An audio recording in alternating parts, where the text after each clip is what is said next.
What makes a great TF2 map? Well, that's a loaded question, and one that would require me to make numerous different videos and case studies to answer. Sure, I could ramble for an hour over some half-decent gameplay, but that isn't my style. Instead, I want to narrow that question down to something specific and give a proper analysis. So, in this video, I'm talking about TF2 spawn rooms and what makes them great, both from a functional and aesthetic perspective. But why spawn rooms? Aren't other things like layout, choke points, capture regions, ammo and health packs, etc. more important? Well, yes, and that's exactly why I'm talking about spawn rooms, because they're overlooked. Don't believe me? Take a look at this room on Upward, or this one on Badw. They're not great, yet people still regard these two maps as some of the best. I'm the kind of person who always wants to see things at their absolute best, so when I see stuff like this, I feel a little disappointed.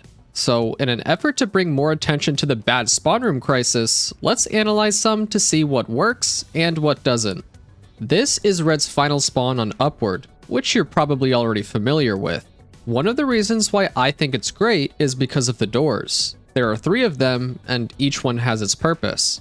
The one on the left has these windows that allow you to see through, providing a safe passage either down towards the last point, or up these stairs onto this platform. The one at the center also has windows, but is accompanied by 2 more embedded in the wall, giving you even more visibility to help combat spawn trappers. This is also the quickest way to the last point, but riskier due to its lack of cover. Finally, the third, which has no window, takes you directly to the second level, which serves as a shortcut to the second to last point, and after that, one of the most powerful positions for the last one. And I'd argue that the lack of a window here helps balance out the strength of this position by giving blue players some space to work with should they try to control this area. Another great thing about this room that might seem obvious is its aesthetics. It has a lot of detail despite being this small, and it complements the environment just outside of the room. The lighting could be a bit better, and the ceiling tiles feel a little out of place, but that's not a big deal. What would be is if it were an empty box like this. If you don't recognize this map, I don't blame you. It's CP Badlands, and this room is the forwardmost spawn for both teams. For starters, it only has 1 door and no windows, so if there happens to be a demo on the other side, good luck. There also is no resupply cabinet or a single piece of furniture. This dirt ground displacement is poking through the floor in 2 separate areas, the stairs aren't clipped, the floor isn't level with the walkway outside, and you can't enter after leaving. Now, I know that the one-way nature of this door is intentional since we see the same thing in other 5CP maps, but I don't understand why. What if you wanted to change your loadout? Or what if you were an engineer trying to upgrade some buildings? In the first case, you'd have to die or run all the way back to your previous spawn room. In the second, you could also die or try to pick up some ammo boxes nearby.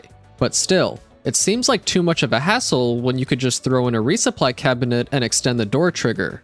And if balancing is really an issue, just leave the spawn room back where it was before, and if players want to advance onto the final point more quickly, they can just use a teleporter.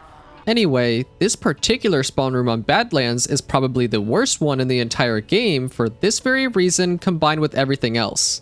So right off the bat, what can we discern from these 2 spawn rooms? Well, for one, visibility matters. Most of the time, you want to be able to leave your spawn room knowing what lies on the other side.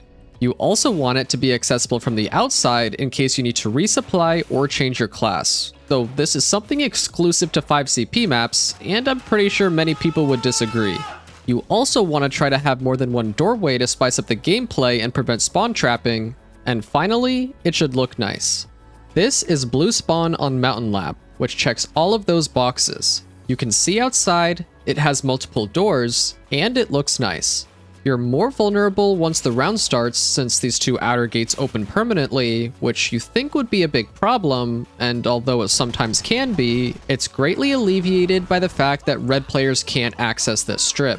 It's an interesting design choice that we also see on several other maps like Gravel Pit, which you can also build in, and Hoodoo, which has a second level.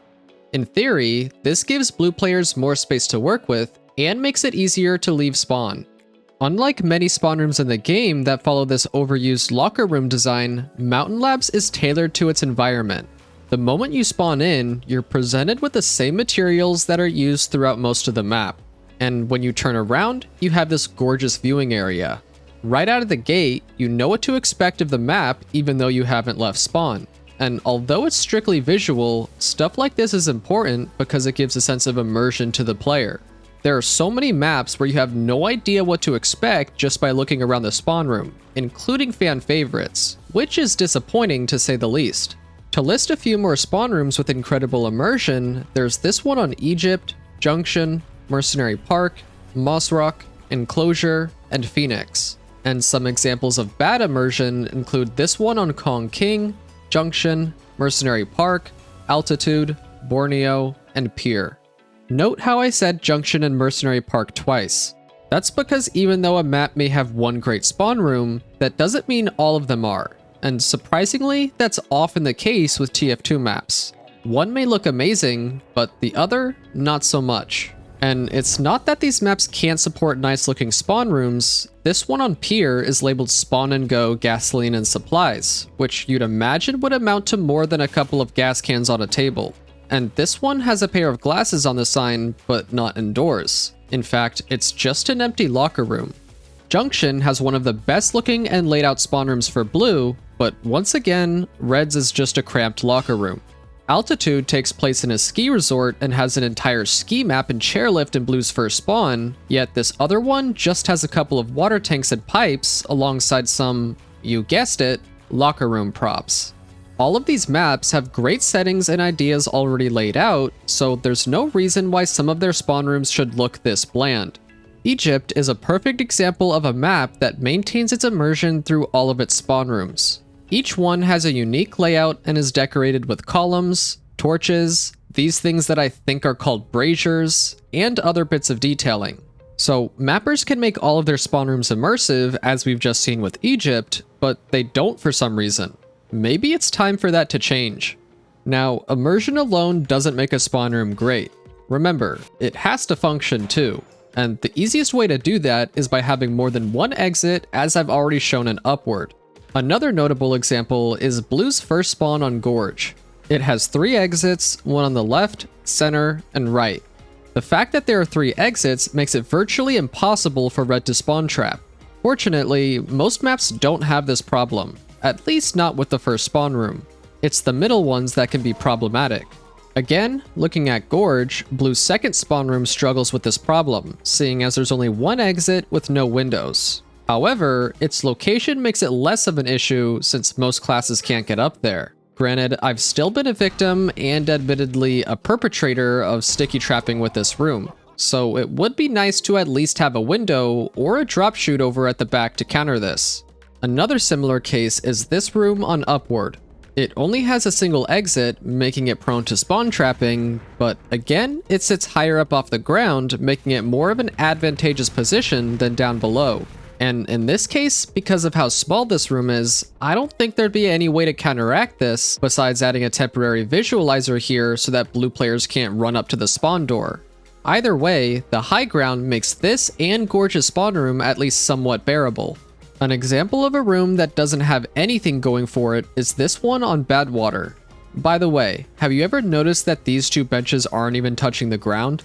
Anyway, not only does this room have 1 door, there is no high ground advantage. Yeah, there's a little bit of something here that can help you once you've already left spawn, but that's the thing. You need to have left spawn first, and that's why this is a big issue. There's virtually no way to counter a barrage of explosives from coming in unless you switch to the short circuit or spam air blast, which is not something you want to have to do just to leave spawn. The solution to this is so obvious that I'm surprised Valve didn't go through with it. On the other side of the spawn room is a door, and even though it lines up perfectly, it's only cosmetic.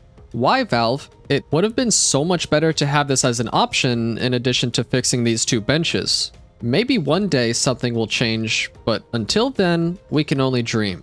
Now, I'm sure some of you are wondering why I didn't bring up Dust Bowl, seeing as its spawn rooms are considered some of, if not the worst in the entire game with regards to spawn trapping.